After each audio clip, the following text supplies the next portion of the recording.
Hi, this talk is about our work, SDPs and robust algorithms for Promise CSP.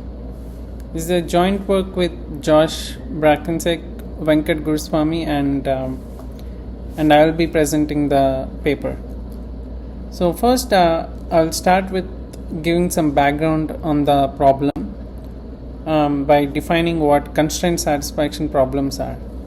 In a constraint satisfaction problem, we have a finite domain D and a predicate P of arity K, which is a relation on this domain. And given a set of variables x1 to xn with constraints among them using this predicate P, the objective is to find an assignment to the variables x1 to xn from D, and that assignment should satisfy all the constraints. And constraint satisfaction problems are one of the most well studied problems in computer science. They include problems like 2-SAT, 3-SAT, graph coloring, and so on. In this talk, I will talk about a generalization of CSPs called Promise CSPs. So what are Promise CSPs? Here, unlike the case of CSPs, we have a pair of predicates P and Q, and both of them have the same arity K, and one of them P is strong predicate and Q is weak predicate, in the sense that P is a subset of Q.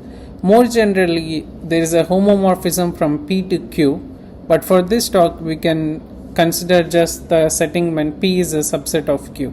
So as an example, we can consider this case when P is the predicate 1 in 3-SAT, where you're given 3 literals and the assignment is true only when there is exactly one satisfying assignment. Or if you think of the relation for the domain 0-1, the relation is just all the tuples of 3 elements that contain exactly one which is assigned 1. And Q, the weaker predicate, is not all equal 3-SAT.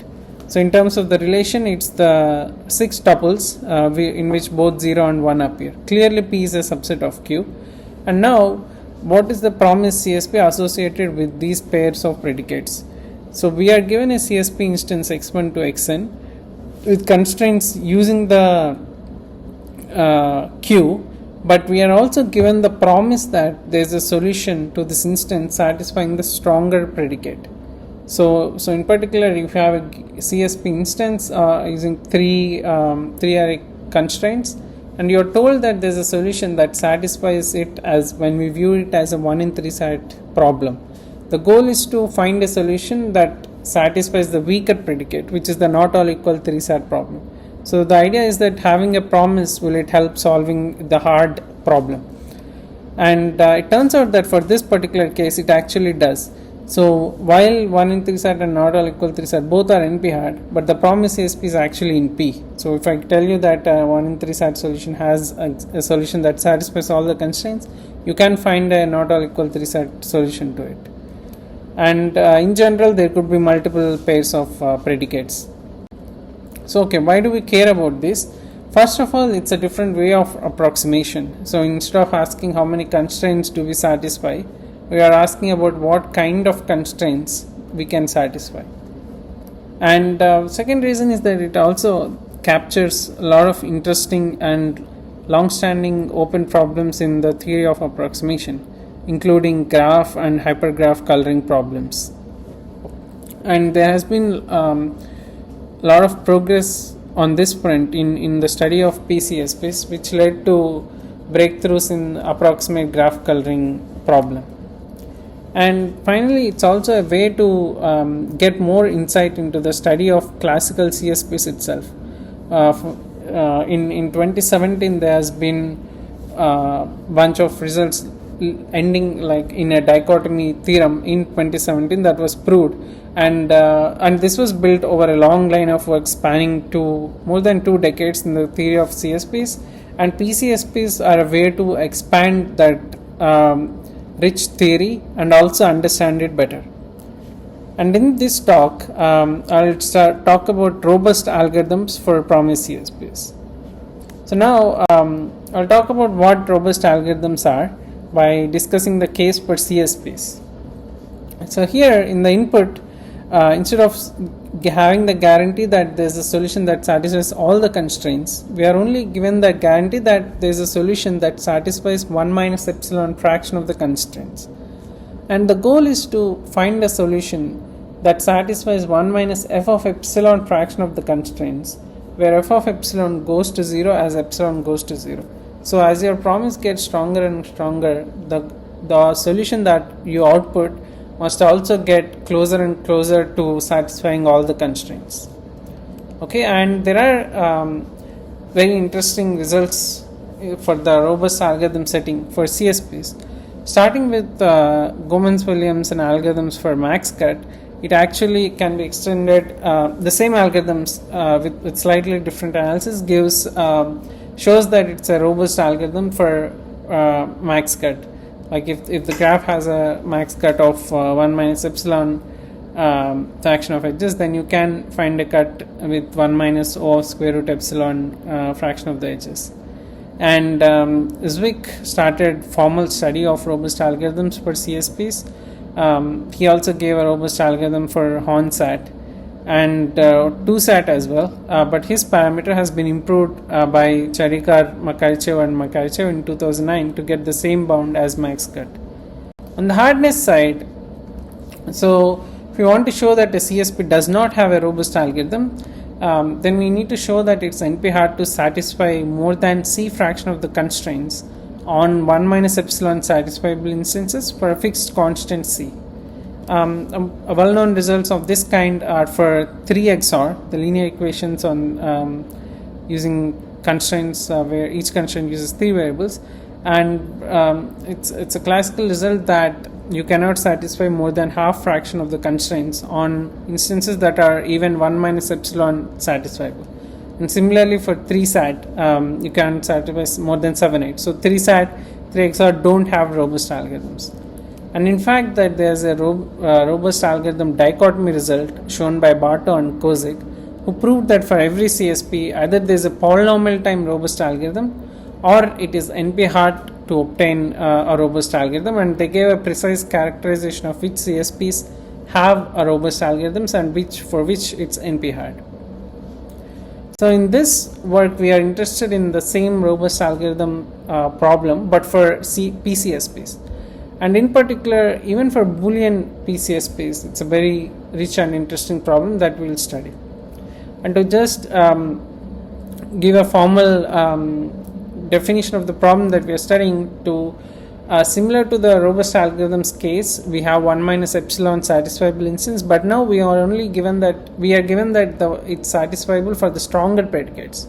So we are given this instance of a CSP, it's 1 minus epsilon satisfiable for the stronger predicate. The goal is to satisfy 1 minus f of epsilon fraction of the constraints, but using weaker constraints, and where f of epsilon goes to 0 as epsilon goes to 0.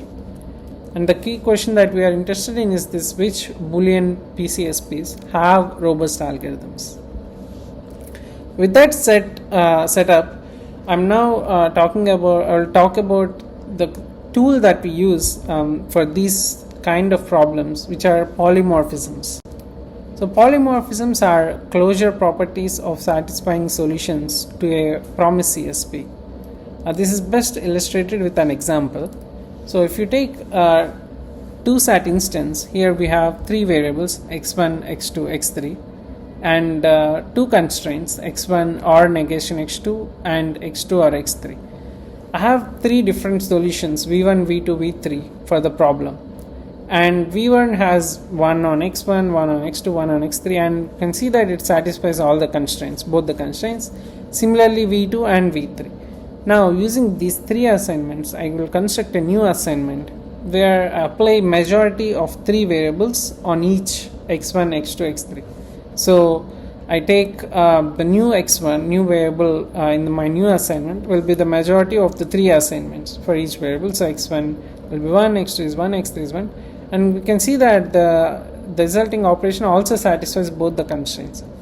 And it's not an accident. You can construct other solutions to any 2SAT instance and can take majority on 3 variables, it will always satisfy the original instance, and this is not hard to prove. And we say that if this property is true, where like majority of 3 variables, this function majority 3 satisfies constraints of any instance and any 3 different solutions v1, v2, v3. And if in this case we say that majority of 3 variable is a polymorphism of the PCSP, that is 2SAT, that we are studying here.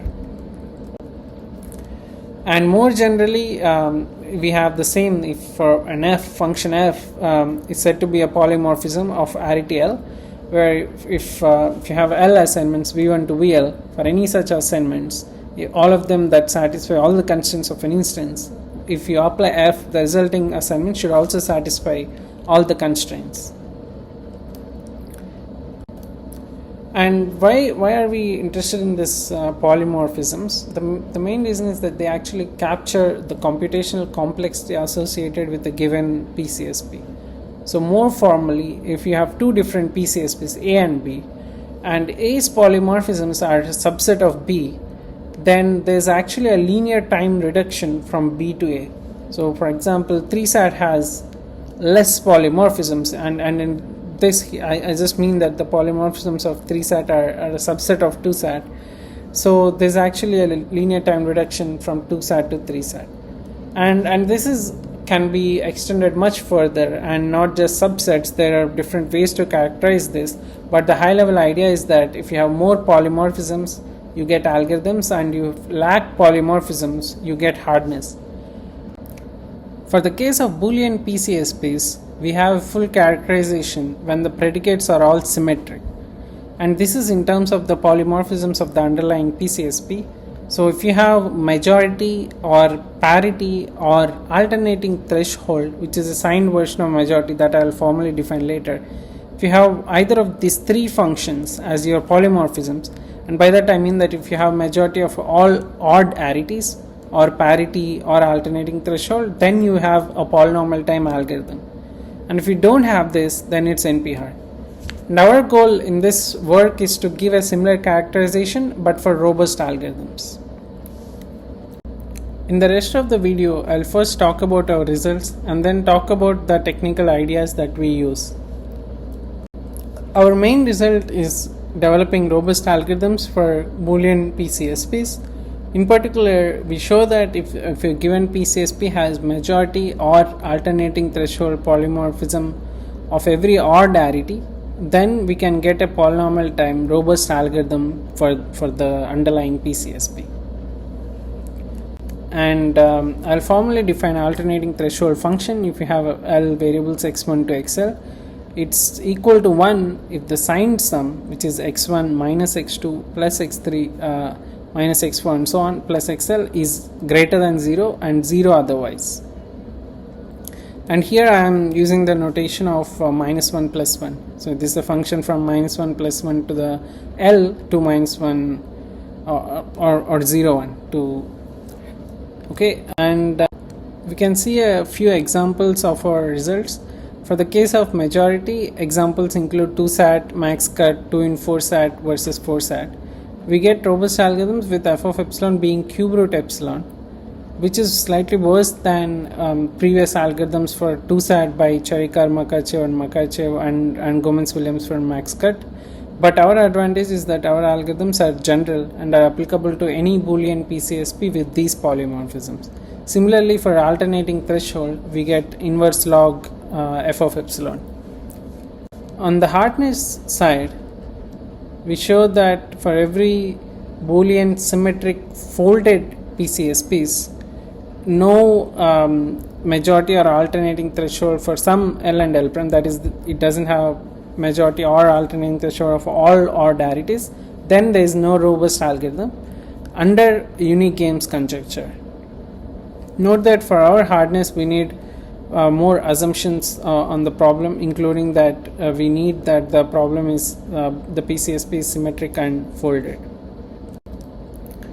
and by symmetric that all the predicates must be symmetric, and most of the PCSPs or CSPs that we study are actually symmetric.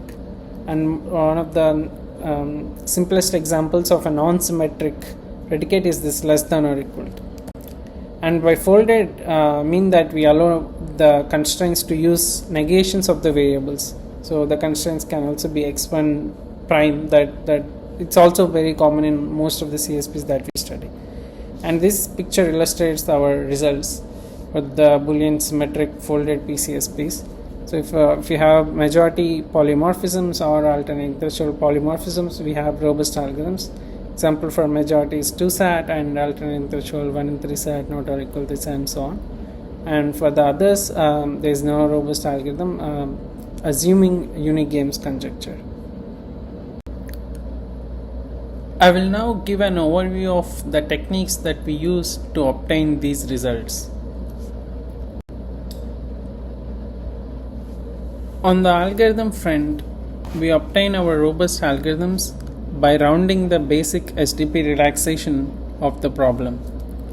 On the hardness front, we first obtain integrality gaps for the SDP relaxation for the PCSP problem, and then we use the result of Raghavendra to translate the SDP gaps into unique games based hardness. Note that both the hardness and the algorithm's results are closely related to the SDP relaxation of the underlying PCSP. In fact, we conjecture that for any PCSP, there is a polynomial time robust algorithm if and only if the basic SDP relaxation decides it. By deciding, I mean that on any instance, if the basic SDP relaxation has a solution that satisfies all the constraints, then there is an integral solution that satisfies the constraints of the PCSP. In other words, there is no integrality gap with respect to the SDP relaxation. In fact, one direction of this conjecture is already obvious from Raghavendra's result. That is, if there is an integrality gap, we know that there is no polynomial time robust algorithm assuming unique games conjecture. But the other direction is more challenging, where if we know that there is no integrality gap, can we show a robust algorithm? In our paper, we make progress on that first for the classes of PCSPs that we study, which is Boolean PCSPs. But can we show it for more general arbitrary PCSPs? That's an interesting question. In the rest of the talk, I will focus on a specific PCSP to illustrate the ideas involved in rounding the basic SDP relaxation. And in particular, I will talk about the PCSP 1 in 3-SAT not all equal 3-SAT. As mentioned earlier, the robust algorithms are obtained by rounding the basic SDP relaxation. So we'll first start with what is basic LP relaxation. Here, for every variable, we have a variable in the relaxation corresponding to the actual variable. Let's say the relaxed variables are z1, z2, and so on. And suppose that there are three variables, and the constraint uses these three variables. So the LP constraint that we have is that the z1, z2, z3, that point should be in the convex hull of the 3 points that are there in the constraints of 1 in 3-SAT. So we can also frame it in slightly different but equivalent way, is that there are random variables x1, x2, x3 such that the joint distribution of x1, x2, x3 is supported on these 3 points, which are the 1 in 3-SAT tuples -1, -1, 1, -1, 1, -1, and 1, -1, -1. And the variables zi are the expectation of these random variables xi's.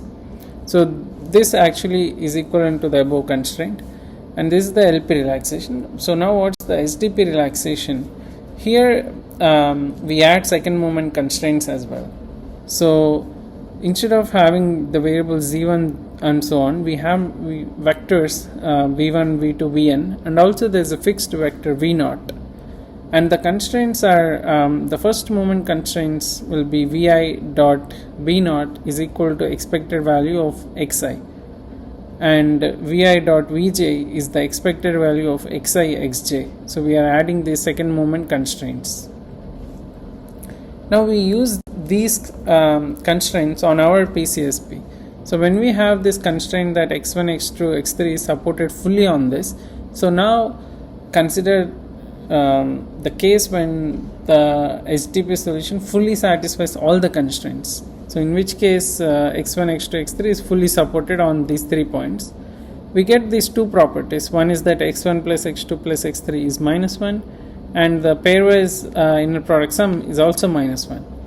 We can use these two properties to obtain properties about VIs, and we get the following properties. One is that V1 plus V2 plus V3 dot V0 is minus 1 from the first moment, and the second moment gives that V1 plus V2 plus V3 is a unit norm vector. Using these two properties, we can conclude that V1 plus V2 plus V3 is minus V0. So now how do we use this to get an algorithm? The idea is pretty simple. So we consider this V1 bar, V2 bar and so on, which are the components of these corresponding VIs in space normal to V0. As V1 plus V2 plus V3 is equal to minus V0, the component orthogonal to V0 should sum to 0. So now you look at these components, and since their sum is 0, all we have to do is use the hyperplane rounding algorithm. Note that I'm leaving a corner case here when Vi bar is 0, but in that case also we just need to fix the rounding strategy for V0 and minus V0. So now this gives an algorithm for 1 in 3 sat not all equal 3 sat when all the constraints are satisfied. But what if only 1 minus epsilon fraction of the constraints are satisfied? In this case, the distribution of x1, x2, x3 is not supported just on 1 in 3 sat, but it's also fully supported. It's supported on the rest of the tuples as well. However, we still have the property that 1 minus epsilon fraction is still supported on 1 in 3 sat. Using this, we can conclude that V1 plus V2 plus V3 is still almost along V0. That is, it's very close to minus V0. So we get that V1 bar plus V2 bar plus V3 bar is still very small. It need not be 0. So that's why we cannot use hyperplane rounding, because in this example we can see that hyperplane rounding may not work because their sum is non-zero, but still it has very small norm. So the way we fix this is we find a threshold B, we fix a threshold B, and we do a random hyperplane rounding outside this ball of radius B. So why are we doing this? If this V1 bar, V2 bar, V3 bar are large, then since their sum is close to 0, then hyperplane rounding will work. But if all V1 bar, V2 bar, V3 bar are small, then hyperplane rounding may not work. However, when these are small, it means that V1, V2, V3 are almost along V0 or minus V0. In that case, we can simply round it based on which side of V0 it is in. The problem is that we need to make sure that these Vi bars are rounded in a way to ensure that this two types of rounding, this ball and the hyperplane rounding, don't collude in a way that we round one vector in one way and the others in different way in a constraint. We ensure this by simply choosing this threshold B in a uniformly random manner from a geometric series. So this concludes the algorithm for 1 in 3 sat not all equal 3 sat, and I just illustrated the ideas that we use. So it's STP rounding and more in particular it's hyperplane rounding, but oftentimes we have to mix the ideas with slightly different way of rounding to make sure that the algorithm goes through even when the constraints are not fully satisfied and just we only have 1 minus epsilon fraction of the things. So this concludes the talk. To summarize, in this work we studied robust algorithms for PCSPs and algorithms that are robust to noise and hardness results, and how they are closely related to STPs for PCSPs. Thank you.